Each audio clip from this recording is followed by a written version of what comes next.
Lombardia. Yeah, one of the most thrilling finishes I ever saw was that of Bauke Mollema.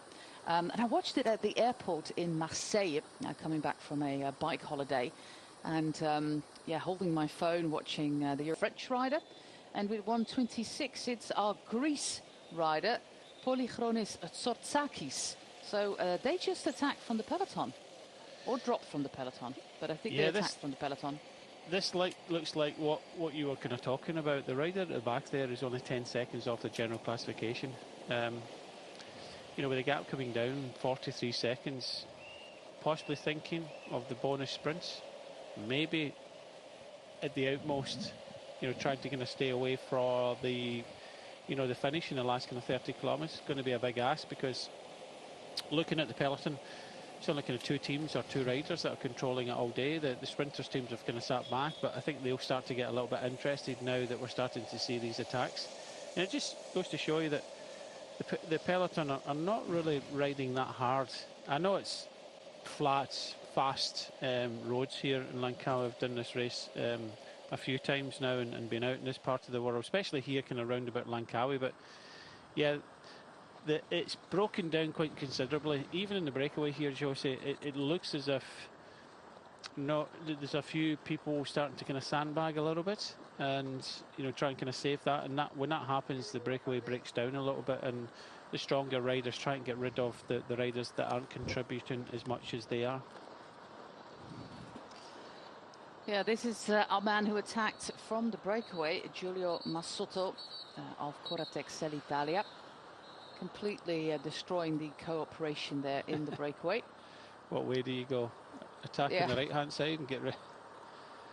I've seen that happen in some races in the past, and it actually has kind of changed the outcome a little bit. It's always a good thing to use the central reservation to try and attack. So dart to the right, and the other riders on the left-hand side. And this is our little counter-attack. Valentin Midet. Like you said, the Frenchman is only 10 seconds down in the GC. And as I explained yesterday, the difference in the time of Charles and Philip II, all the way back in the 16th century, they had an empire where the sun never set. These are other riders from our original breakaway with Ivan Kobo here, the man in green from Equipo Kern Pharma. The Thai rider with 1:24, Yatan, and the only representative left of his team, the giant cycling team, Peng Hai Deng. There they are. Yeah, that's his teammate is gone. This is a little bit of this is Tsortsakis, and then the other man from the breakaway, Yatan, the Thai rider, is now taking over to pace Midet towards that intermediate sprint. That's some clever thinking. Bunny hop as soon as you get on, just straight to the front, and there you are. Another miss from the TV director as they were coming up there. But this race is all over the place. Good move, and the end of it comes off, but I'm still finding it difficult to see, you know, if he's going to get any more than 3 seconds, Josie. Yeah, it's going to be quite a tough ask, because these riders are back in formation. Our breakaway from 8 down to just 4, with Massotti, with Choi, Pareja and Otman Afik, a veteran of the race. The man in second place with 195 is right there a couple of years ago. So the third time we have a finish today in Meru Jaya, just outside of the local McDonald's,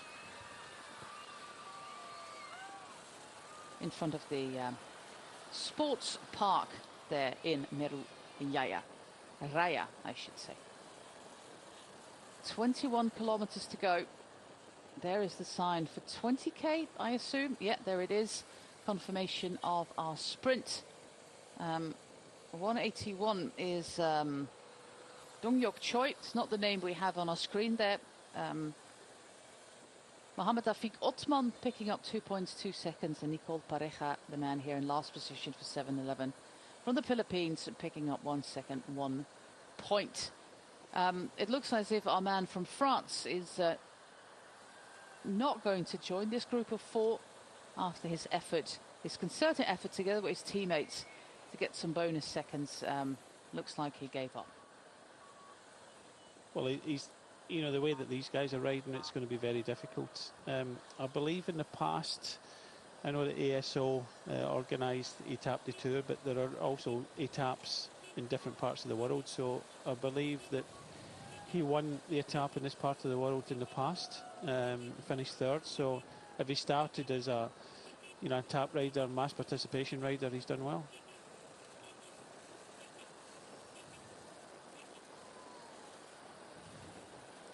Yeah, mass participation events, Grand Fondos. We had, of course, the championship in Glasgow as well. Perth. Perth. Oh, sorry, Perth. In Scotland. He didn't quite get there and came up just a little bit short.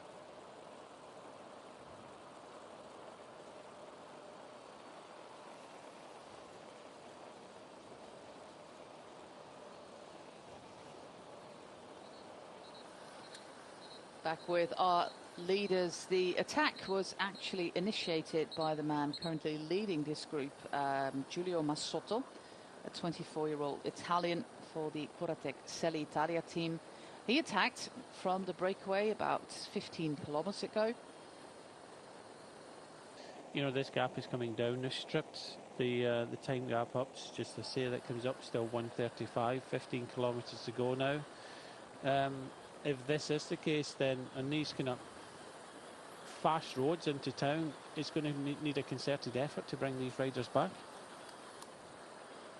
There's hardly any wind to speak of, as VeloViewer tells us here. We have about 5-6 kilometers an hour wind speed. It is going to be, for what it's worth, a headwind at this point of town, and then when we go into town, doesn't really matter anymore. The finish is a rather tricky one, with a tight left-hander, I think it was. Yeah, 400 meters to go. But what we saw yesterday in another recorded footage of the publicity caravan, the roads are usually quite wide, but we go into town, which is a straight road, no turns, just a few roundabouts, and then in the final 400 meters we have a sharp left-hand turn. Afraid just in sight, but 200 meters, so it's going to come back all together and we're going to see a sprint finish. Most definitely, as our man from the Philippines is giving everything that he has left. It was a rather short stage, just 140 kilometers, but we can see the peloton in the distance, and Pareja will be the last man to be caught by the peloton. It's over and out for our Malaysian rider Afik, and also for Massotto. They're caught as we speak, and this man is trying to be as aerodynamic as he quite possibly can be, but the peloton is right on his heels with the black jerseys there of Tudor. Remember, once again, Arvid de Klein wears the orange jersey for leader in the points classification. Zanoncello is wearing the blue jersey as a race leader, our runner-up from yesterday, but also podium the day before. And of course we have Gleb Saritsa, who, well, you probably recognize by now, no matter what kind of jersey he wears, because he is rather bulky. And of course we're looking out for our man with mullet, George Jackson, yesterday's winner. Babor is the dedicated sprinter there for the Caja Rural team, a top 5 place for him 2 days ago, just outside of the podium. So those are the riders that we are looking out for, as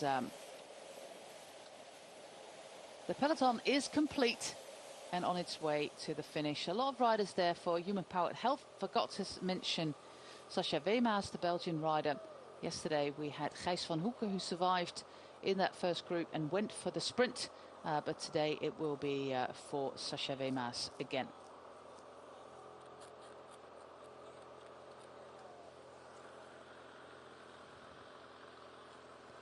George Jackson is a man from the New Zealand School of Team Pursuiting. In the junior ranks they were world champion with the likes of Finn Fisher-Black, Corbin Strong, recent stage winner in Luxembourg. Of course, there's a lot of riders in New Zealand with a track background. He doesn't have a huge pedigree just yet on the road, George Jackson, but in the past 8-9 days, he won four races in Taihu Lake, and yesterday, of course, here in Langkawi. And also, yeah, winning in Gerardsbergen, on the Muur of Gerardsbergen, which is not a pro race anymore, it's now a club race. But he was third, but there were big teams there, World Tour teams like Alpes in de Koning, and a third place there on the Westen of the Muur van Gerardsbergen. Was a pretty decent result there for George Jackson, who, according to Greg Henderson, is the real deal. And Greg Henderson, of course, being the iconic lead-out rider for André Greipel, the New Zealand rider, Greg Henderson. Bolton Equity Black Spoke taking charge of the peloton as we go into the final 5K. With the rain now on the camera lens, Brian, I do hope the roads stay dry, because that final turn might cause some chaos. It could do, but, you know, luckily this part of the world, does get a bit slippy, but, you know, the roads are quite wide, so it'll be sweeping just a little bit like yesterday, so I don't think there's any real panic. I think for the moment it does look as if the Bolton Equities in the purple just wanting to keep George Jackson safe more than anything, Astana, and also a few other teams just kind of sitting back for the moment.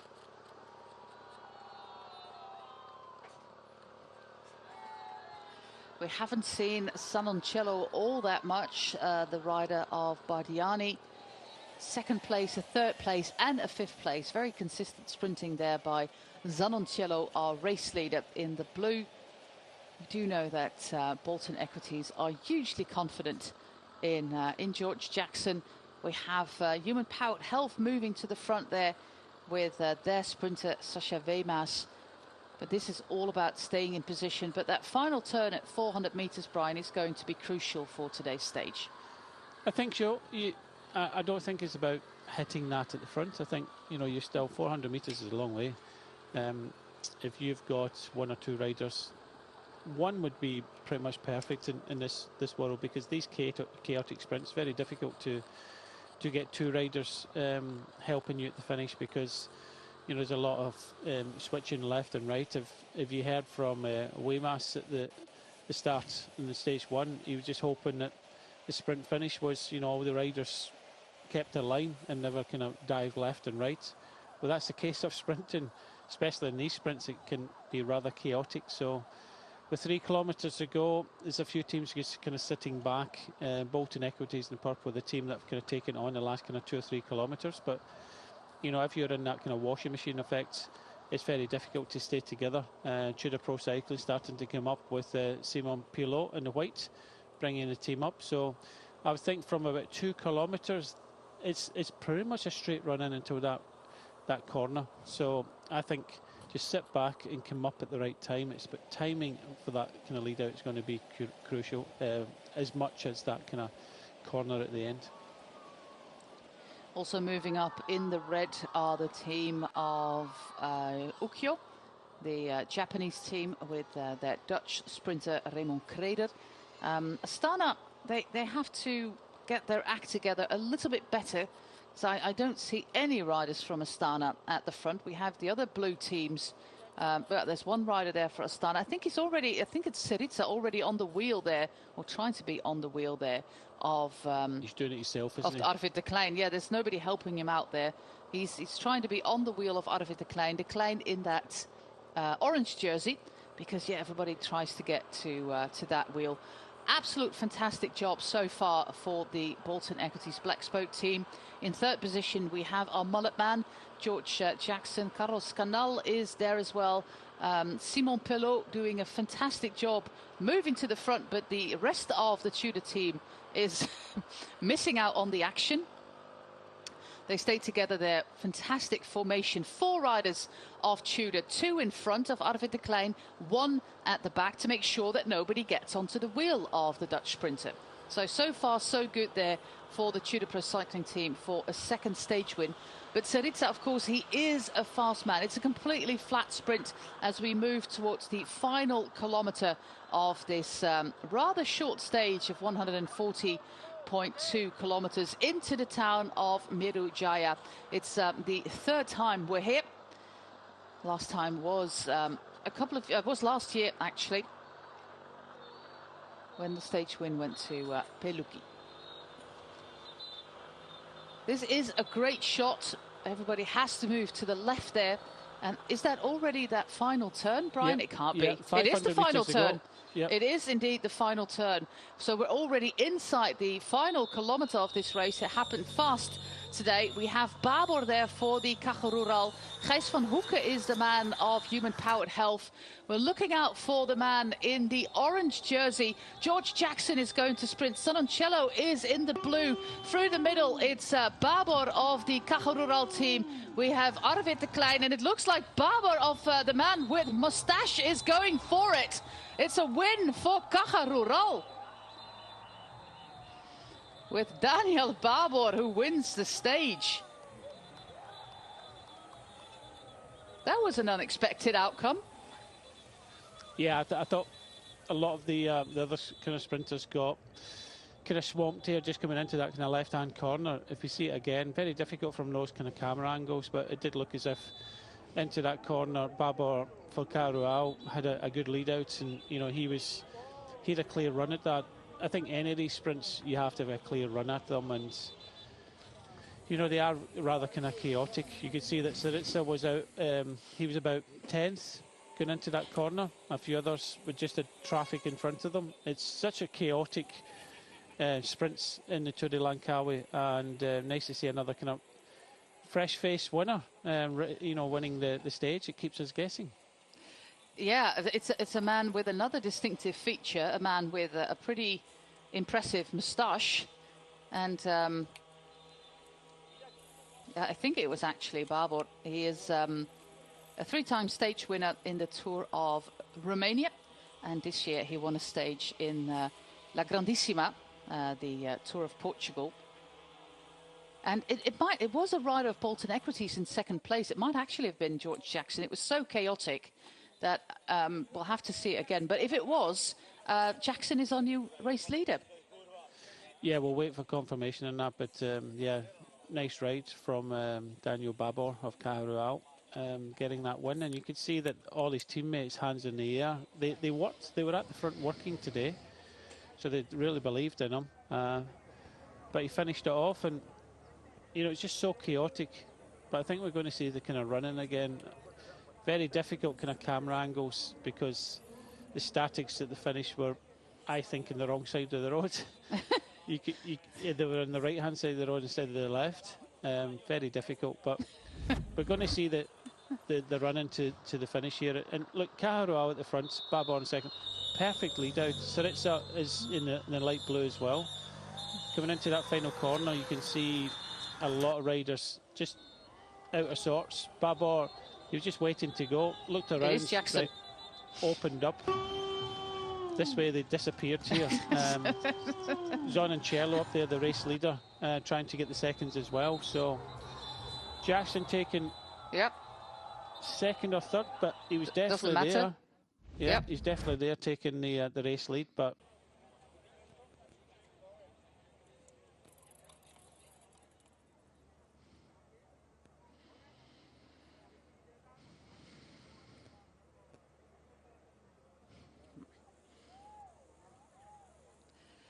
those trees were just inconveniently placed there on the left side of the road there, Brian. Yeah, the static camera on the wrong side of the road, but you can see Syriza try to come up the inside there, but too late. Decline even further back behind Syriza. We miss just going around the corner now, so positioning was key. You can just see that Babor was just waiting, and I think he surprised himself. He just starts to open up with about 200 metres to go, and such a strong sprint there. Sononcello tried there to get these bonuses. He was trying to keep a hold of that jersey, and just see his teammate clapping behind. He knew that he'd won from there. So yeah, good win. Second or third for George Jackson, so he should be our new leader.